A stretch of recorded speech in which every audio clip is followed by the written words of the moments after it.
琥珀核桃，300克核桃，红白糖各25克，芝麻10克。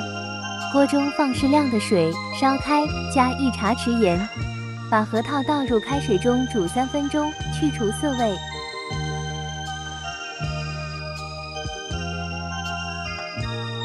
把核桃捞出，沥干水分，备用。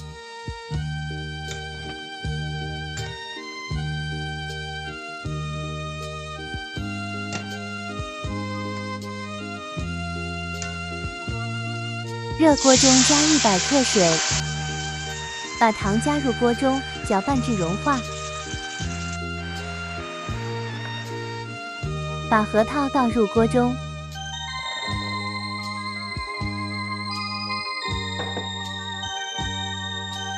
改中火翻炒核桃，使水分蒸发。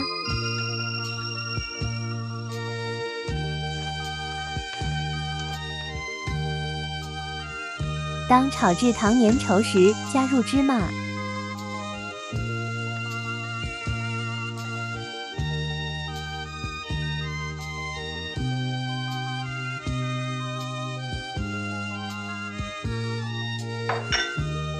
搅拌均匀，倒入一个铺上烘焙纸的大烤盘中。